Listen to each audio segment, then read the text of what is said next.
마리 퀴리 부인은 1867년 11월 7일 동부 유럽 홀란드의 바르샤바에서 태어났습니다.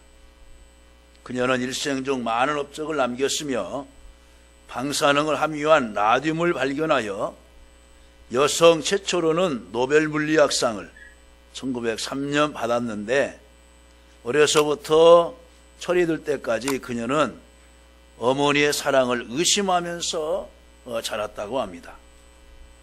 그 이유는 단 한 번도 어머니의 키스를 받아보지 못하고 자랐다는 것입니다. 여러분, 아이들을 품에 안고 이렇게 허깅, 또 이렇게 입맞춤도 하면서 자녀들에게 사랑을 주시기를 바랍니다. 진실로 딸을 사랑하는 어머니라면은 왜 한 번도 키스를 해주지 않았는가? 어머니는 나를 사랑하지 않기 때문이야 라면서 마리 퀴리 부인은 어렸을 때부터 어머니의 사랑을 의심하면서 또 이렇게 고민하면서 성장기를 지냈습니다. 그러나 어머니가 딸에게 사랑의 키스를 해주지 않는 것은 사랑하지 않기 때문이 아니라 어머니에게 질병이 있었습니다. 폐결핵. 그때 당시만 해도 이 결핵은 전염성이 있기 때문에 같이 수저도 쓸 수도 없고,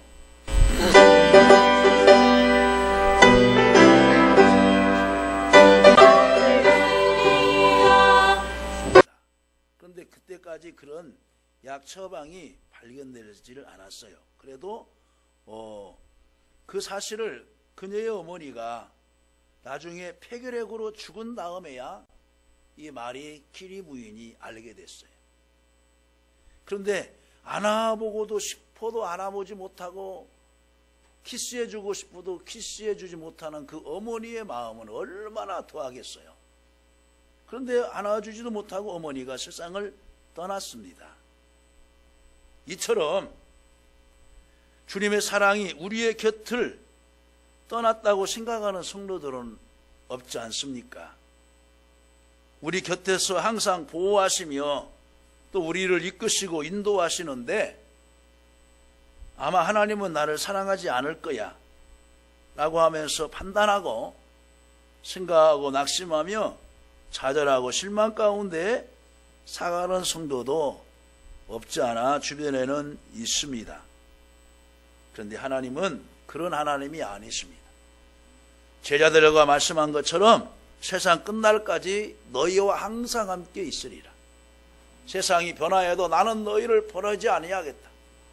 주무시지 아니하시고 졸지도 아니하며 너희와 내가 함께 하겠다. 주님이 말씀하셨는데 이 말씀을 믿으시기를 간절히 바랍니다. 오늘 본문 말씀을 생각할 때마다 우리 마음속에 뜨거운 순교의 피가 돌게 하는 고난과 소망의 대서사시가 나오고 있습니다.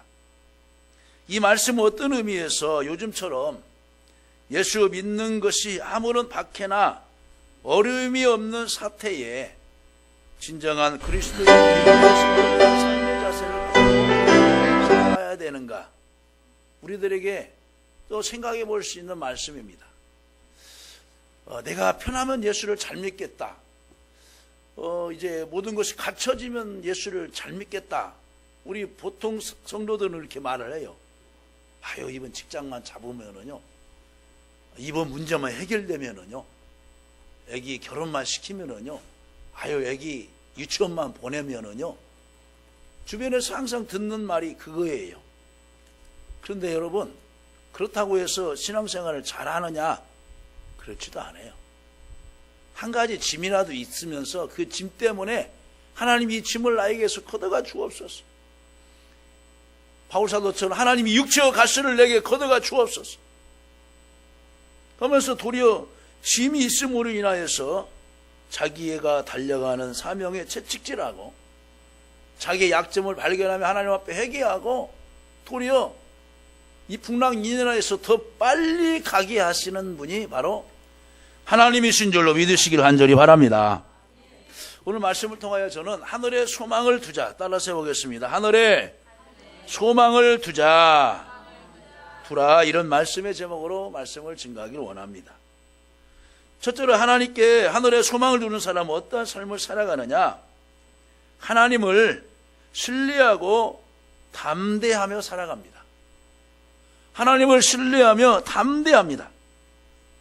오늘 35절에 이런 말씀이 있습니다. 그러므로 너희 담대함을 버리지 말라. 이것이 큰 상을 얻게 하느니라 그랬어요. 나에게 어떤 약점이 있거나 죄가 있거나 다른 사람과 비교해서 모든 것에 좀 부족하다 하면 사람들은 어떻게 의기소침하면서 어깨가 축 늘어지면서 힘이 없어요. 나는 과연 그 일을 할 수 있을까? 모세가 죽은 후에 여호수아가 이스라엘의 지도자가 되었어요. 여호수아도 마찬가지였어요. 여호수아 죽은 후에 모세를 통하여서 이임을 해줬는데도 약점 가운데 하나인 것이 뭐냐? 실망하고 믿음이 연약했어요. 이때 하나님께서 1장 8절 9절 이하의 말씀에 보면 강하고 담대하라. 강하고 담대하라. 따라서요. 강하고 담대하라. 우리에게도 주신 말씀입니다. 너희 담대함을 버리지 말라. 겁 없이 그냥 진취적인 그 믿음을 버리지 말라. 그 담대함 때문에 하나님께서 상급을 주신다는 거예요. 우리가 믿음 생활하다 보면은 어려운 시련을 만날 때도 있어요. 성도들만이 아니에요. 목회자도 마찬가지예요. 인간관계 속에서 늘 이제 어려운 문제들 있어요. 그때에도 우리는 하나님을 신뢰하고 담대한 믿음을 가져야 됩니다. 욥이 당한 시험은 욥기서에 잘 나타나 있습니다. 욥기서 1장 1절에 3절 말씀에 보면은 욥은 순전하고 정직하고 하나님을 경외하면서 악에서 떠난 자라고 말하고 있어요. 요즘 욥 같은 사람을 한번 믿음 면에서나 생활 면에서 한번 찾으라고 보면은 정말 힘들 거예요. 자식은 남자가 7, 여자가 3, 소유물은 양이 7천, 약대가 3천, 소가 500결이, 암나귀가 100, 종도 심이 많았고 동방에서 가장 큰 부자라 그랬어요. 그런데 이렇게 큰 부자가 사단의 참수에 의해서 순식간에 재산과 자식을 잃고 자기 몸은 병들고 가정이 파괴되고 일시에 그냥 초전박살이 돼버렸어요. 한순간에. 상상을 초월할 수 없는 그런 환난을 당하게 되었어요. 예수님 당시에 어려움을 당한 가정도 있어요. 나사로. 왜 그 세 남매 중에 오빠가 죽었죠. 그 부모님도 이제 조실 부모해서 세 남매가 성장하고 어려움을 당한 가정이죠. 그다음에 야일의 딸의 해당장의 딸도 죽었어요. 어려움을 당했죠. 그다음에 이제 바디메오도 나면서부터 소경이니까 어려움을 당했죠. 또 백부장의 하인이 중병으로 시종도 못하니까 어려움을 당했죠. 그런데 10남매를 가족을 잃은 사람은 없잖아요. 없잖아요. 그 나사로의 가정에 부모님 잃었고 오빠 잃었으니까 3사람 잃었어. 근데 욥만큼 큰 부자도 아니야. 바디메오 소경으로는 태어났지만 아직은 살아있어요. 백부장의 하인, 중풍병자 하인도 왜냐하면 이제 살아있어. 여기 약도 잘 쓰고 오면 살 가망도 없잖아, 있어요. 근데 어느 누구를 봐도 욥만큼 어려움을 당한 사람은 성경이 없어요. 없어. 이런 부자가 사단의 시험으로 하루아침에 알거지가 되었습니다. 짐승의 무리와 욥의 온 소유물이 대적과 천재 지변에 의하여서 죽고 흩어지고 또 주변에 불황랑들이 찾아와서 약탈당해 가고 자식은 침이 무너지면서 압사당해서 죽고 자신은 병들어 있으니 정말 상상을 초월한 전라도 말로 땅이 꺼지는 그런 어려움이 생기고 말았어요. 그런데요, 더 중요한 것은 뭐냐? 욥은 이런 시험을 당하면서도 자기가 믿는 하나님을 의심하거나 하나님께 원망하지 않았다는 거예요. 원망하지 않았어요. 하나님의 주권을 인정하고 하나님을 하나님으로 인정했어요. 하나님과 인간의 차이, 하나님의 자리와 인간의 자리를 구분할 줄 알았어요. 나는 그래도 피조물이다. 하나님이 다 아시겠지. 하나님의 주권을 인정할 때 진심으로 하나님의 다스림과 보호와 인도와 섭리를 받게 될 줄로 믿습니다. 또 노아라는 사람은 하나님의 주권을 믿는 신앙을 가지고 하나님의 분부에 순종했어요. 그냥 하루아침에 배를 만들어진 것이 아니에요. 하나님의 명령에 순종하면은 첫째로 방주를 만들어라. 다음 날에 나무 씨앗을 갖다가 심었어요. 그 나무가 키워가는 것을 보면서 또 하나님의 말씀에 순종하고자 해서 자기가 아마 다짐을 했을 거예요. 여러분, 나무가 110년 크면 얼마나 큽니까? 30년 크면은요, 제목으로 쓰게 돼요. 그러면서 하나님을 의지하는 그 신앙이 변함이 없었어요. 그래서 결국 이제 대홍수에 그 방주를 다 마련하고 그 가족 8사람을 구원시키면서 또 제 인류가 번성하기 시작했어요. 요셉이 하나님의 주권을 믿는 신앙으로 억울함을 당하여도 옥살이를 하여도 하나님의 순응에 그대로 순종했어요. 낙심하거나 좌절하지 않았습니다. 자기들을 노예로 팔았던 형들도 다 용서했어요. 애굽의 총리가 되었습니다. 두려워하는 형제들에게 당신들이 나를 이곳에 팔았다고 생각하지 마세요.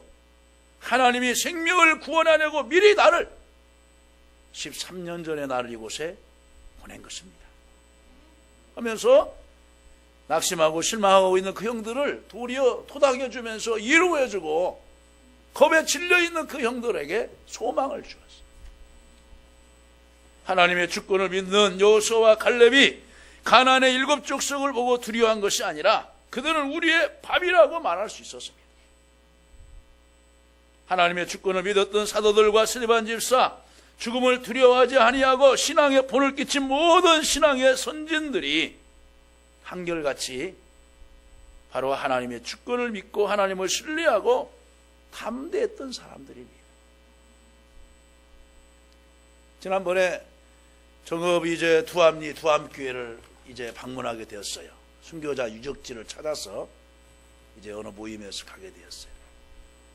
중동교회 고 김용훈 목사님의 그 고향이고 6.25 때 자기 가족 직계 어머니를 비롯해서 23명을 대창으로, 창으로, 칼로, 돌로, 쇠망치로, 또 총으로 총살해서 죽은 식구가 자기 가족으로 23명이에요. 그 현장을 보면서, 영상을 보면서 한번 저 자신을 생각해 보았어요. 이들의 순교의 피가 있기에, 또 그것만이 아니고 저기 증도, 또 다른 또 염산, 저기 영광, 여러 가까운데 우리 군산에 또 옥구 지역도 주민과 성도들을 그 샘에다가 이제 사람을 죽여서 그냥 생매장을 시키고 한 곳이 여러 지역에 많이 있어요. 그들은 한결같이 하늘의 소망을 두고서 담대하면서 그들의 원수의 그 공산당의 총칼에 의기소침하지 아니하고 하나님께 맡기면서 하늘나라를 가게 되었어요. 우리의 신앙도 그래야 될 줄로 믿습니다. 그 다음에 두 번째는 소망 중에 참고 견디는 사람이 하늘의 소망을 두고 살아가는 사람입니다. 36절 37절에 이런 말이 있어요. 너희에게 인내가 필요함은, 그랬죠. 인내가 필요함은 너희가 하나님의 뜻을 행한 후에 약속하신 것을 받기 위함이라 그랬어요. 이해할 수 없는 환난을 만날 때에도 참고 인내하면 합력해서 선을 이룬다는 것입니다. 30절에는 잠시 잠깐 오면 오시리니 지체하지 아니하시리라. 하나님이 응답을 가지고 천사를 보내서 오실 수도 있고 이제 재림에서 오실 예수님에 대해서도 말씀하고 있어요. 잠깐 오면 오시리가 오시리니 지체하지 아니하시리라. 욥은 모든 것을 잃기 전에 흠이 없는 사람이었습니다. 큰 고난과 또 시병 가운데서도 큰 시련 가운데서도 흠을 남기지 아니했어요. 그런데 욥은 티끌과 재 가운데서 회개한다고 합니다. 욥은 인간적으로 회개할 것이 없었습니다. 하나님의 계명을 특별히 여긴 것도 없었어요. 누구의 이득을 취하여서 자기의 소유물로 삼은 적도 없어요. 누구를 억울하게 한 것도 없어요. 욥의 회개는 하나님의 주권을 더 철저하게 인정하는 것이었습니다. 하나님 창조주이시고 저는 창조물입니다. 그러면서 그가 이렇게 고백합니다. 내가 주께 대하여 귀로 듣기만 하였었더니 이제는 눈으로 주를 배움나이다. 그러므로 내가 스스로 하나고 티끌과 재 가운데서 회개하나이다. 혹시라도 내가 내 의로움을 자랑하거나 이렇게 재산을 모은 것이 내가 하나님의 말씀에 순종해서 어떤 행함으로 내가 얻었다고 생각한 것이라면은 그것까지도 하나님이 용서해 달라고 그는 재 가운데서 티를 무릅쓰고서 하나님 앞에 회개를 했어요. 욥의 신앙의 중심에는 하나님이 계신 것입니다. 내가 왕노릇하지 않고 나의 의를 내세우지 않고 하나님 앞에서 자신의 참모습을 보면서 보잘것없는 자기를 드러낸 것을 회개한 것입니다. 요즘 이 시대를 살아가면서 우리 성도들에게 필요한 것이 이런 마음 아닙니까? 해놓고서도 제가 당연히 한 것뿐이에요. 자기를 나타내지 아니하고 숨기면서 모든 영광은 하나님께. 따라서 모든 영광은 하나님께 당연히 할 것을 한 것뿐입니다. 이것이 참 청지기의 마음 자세예요. 해놓고도 자기를 나타내지 않는 것. 내 중심에서 하나님 중심으로 한 걸음 더 깊숙이 들어가는 것입니다. 이전에는 귀로만 들었더니 이제는 눈으로 보는 것 같습니다 라고 욥은 고백을 했습니다. 하나님을 그만큼 더 알게 되었어요. 여러분들이 믿음 생활을 할 때 이렇게 더 갈수록 더 알아야 돼요.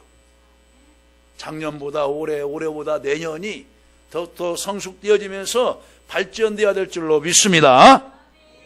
우리는 고난 중에서도 우리는 겸손을 배우게 하세요. 하나님. 바울 사도가 그랬잖아요. 너에게 약한 것은 교만하지 않게 하리 함이니라. 또 자기는 이렇게 깨달았어요. 내가 많은 환상을 보고 많은 기적을 내가 행했지만은 내가 스스로도 자고할 수 있으니까 하나님 이것으로 인하여서 나를 북중쳐 치게 하시기 때문에 나에게 이런 가시를 주었다고 바울 사도는 기쁨으로 그 질병을 받아들였어요. 신앙이란 하나님을 크게 보고 자기 자신을 작게 보는 거예요. 사울 처음에는 큰 자였어요. 그런데 주님을 만나고 보니까 너무나 부족하고 자기를 주님 모시기 너무나 작게 보이는 거예요. 바리새인 중에 바리새인이요, 유대인의 유대인이요, 또 율법사요, 가말리엘 문화에서 학식적으로 보면 뒤떨어지지 않는 최고의, 요즘 말하면은 박사학위도 있는 사람이에요. 엊그저께 어느 목사님하고 이제 이 얘기를 하는 가운데서 목사님 공부 안 해? 물어봤어요. 젊어요. 그래서 아유 저도요 공부하다가 중단했어요. 왜 내가 그렇게 막 그 학위를 따려고 그렇게 막 하고 했었는지 모르겠어요. 근데 지금은 말씀과 기도에 전무하고 그냥 저에게 주신 탤런트대로 살려고 그래요. 그러죠. 저도 그랬어요. 하면서 어느 대화를 이제 초점을 맞춰봤어요. 어느 교회에서 후임자를 구할 때 외국에서 수학을 하고 박사학위를 따고 하면서 유창하게 이력서에다가 이제 모집 사항에다가 요구 사항에다 냈어요. 여러분들이 왔어요. 근데 나중에 해보니까 거기서 거기 종이장 하나 차이더라는 거예요. 잘 배운다 하면 잘 배운 대로 너무나 그냥 그것이 나타나고, 근데 못 배운 분은 또 못 배운 대로 성도들을 최고로 사랑하면서 그 부족을 알기 때문에, 그러면서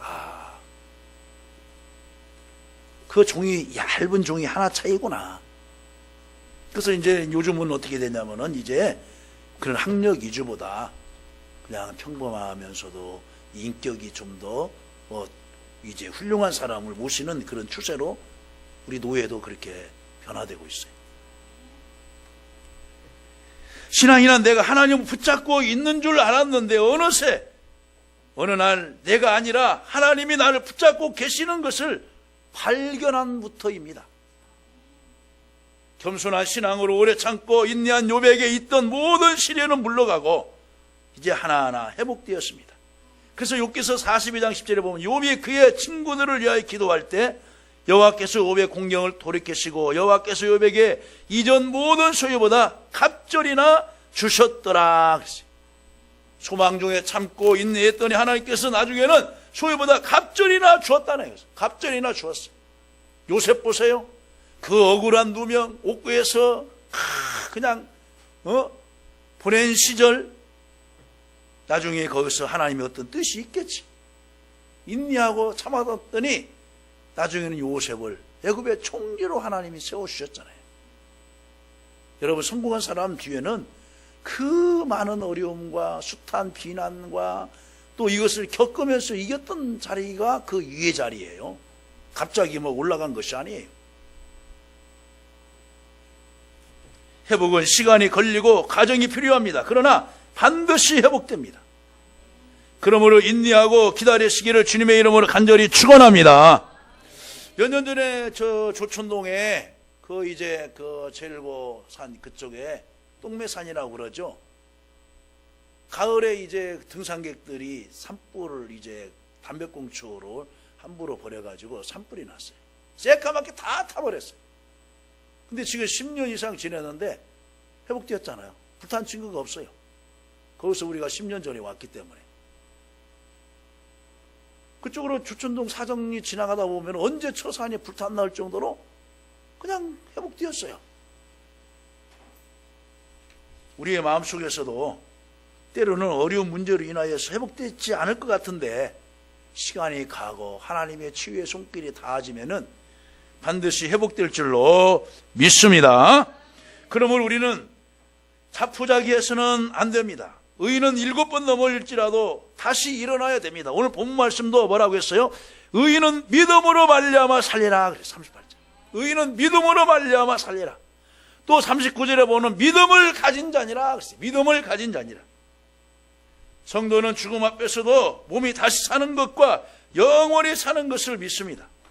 바울은 마음의 사형 선고를 받은 것 같이 되었어도 하나님을 의지하고 승리했습니다.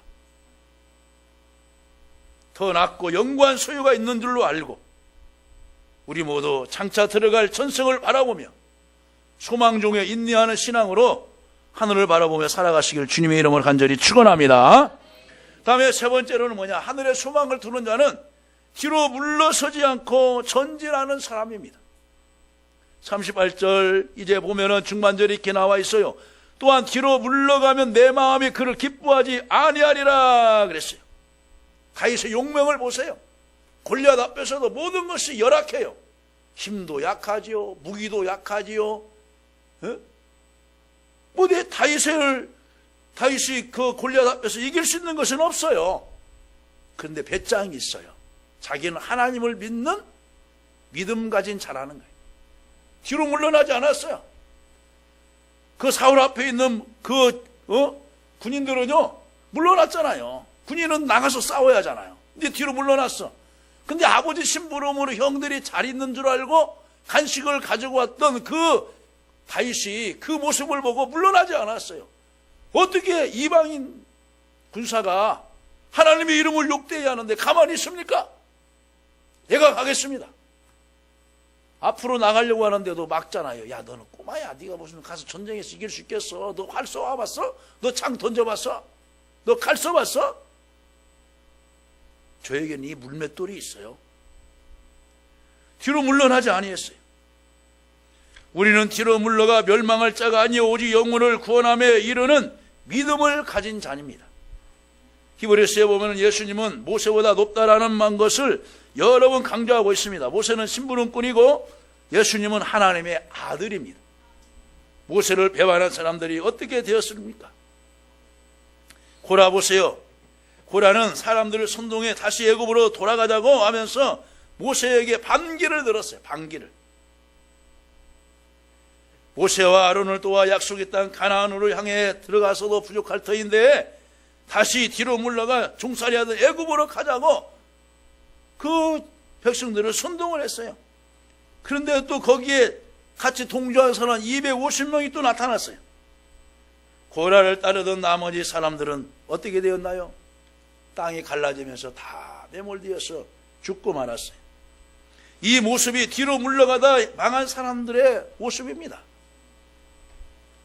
오늘 우리 성도들은 세상에서 분리되어 그리스도 안에서 하나님의 자녀가 되게 하셨고 주님의 발자취를 따라 살다가 주님이 예비하신 새하늘과 새 땅에 들어갈 소망을 가진 천성을 향해 가는 성도인 줄로 믿으시기를 간절히 바랍니다. 성도는 주님의 피로 값주고 사심받은 자들입니다. 베드로전서 2장 9절 말씀에 그러므로 너희는 택하신 족속이요 왕같은 제사장들이요 거룩한 나라요 그의 소유가 된 백성이니 이는 너희를 어두운 데서 불러내어 그의 기이한 빛에 들어가게 하신 이의 아름다운 덕을 선포하게 하려 하심이라 말씀하고 있습니다. 또 오늘 39절에서는 이렇게 되어 있죠. 성도들이 어떤 자기 인식을 가져야 하는지를 가르쳐 줍니다. 우리는 뒤로 물러가 멸망에 빠질 자가 아니라는 것입니다. 지금 우리 군산경제가 많이 힘들죠. 인구도 빠져나가고 지금 소득도 이제 올라와 있지 않기 때문에 교회도 헌금이 줄어들고 한다는 소리를 듣고 있어요. 그래도 여러분 우리는 믿음을 가지고 앞을 향해서 나가야 될 줄로 믿으시기를 간절히 바랍니다. 육의 눈으로 세상을 보면 낙심하고 실망할 수밖에 없으나 우리는 바로 뒤로 물러서지 말고 주님을 바라면서 믿음의 주 온전케 하시니 예수를 바라면서 또 전진해야 될 줄로 믿습니다. 로마 네로 황제 때 성도들이 어떠한 핍박과 고통을 당했는지는 우리는 너무나 잘 알고 있습니다. 그리고 그들은 목숨을 버리면서까지 신앙을 굳게 지켰습니다. 사자밥이 되기도 하고 많은 사람들이 보는 앞에서 불로 태워서 죽이는 화형제도도 있었고 목을 잘라서 죽이는 차명도 있었고 목에 줄을 매어서 죽이는 교수형도 있었고 토벌을 해서 죽이는 제도도 있었고 그런데도 그들은 이 세상을 비관도 하지도 않았어요. 예수 믿었던 것이 헛되다고 생각했던 허무주의자도 없었어요. 그들은 다만 하늘의 소망을 두고 살았기 때문에 그들의 신앙을 굳게 지키면서 순교하기까지 믿음으로 살았던 그들입니다. 결국에 313년에 기독교, 그렇게 핍박이 있던 기독교가 로마의 국교가 되었어요. 여기에는 어떤 정치적인 배경도 없잖아 있지만은 여러분 상수리 나무가 배임을 당하여도 그 구루터기에서는 다시 나와서 나중에는 나무가 되고 사람들을 시기할 수 있는 그늘막을 쳐주는 큰 나무가 성장해요. 사는 성도 여러분, 우리도 하늘의 소망을 두고 살아가시기를 간절히 바랍니다. 항상 하나님을 신뢰하고 담대하시고 소망 중에 참고 인내하시고 어떠한 일이 있어도 뒤로 물러서지 마시고 전진하면서 믿음으로 살아가는 하늘 백성 다 되시기를 예수님의 이름으로 간절히 축원합니다. 하나님 아버지의 은혜와 사랑을 감사합니다. 오늘 하늘의 소망을 두라는 말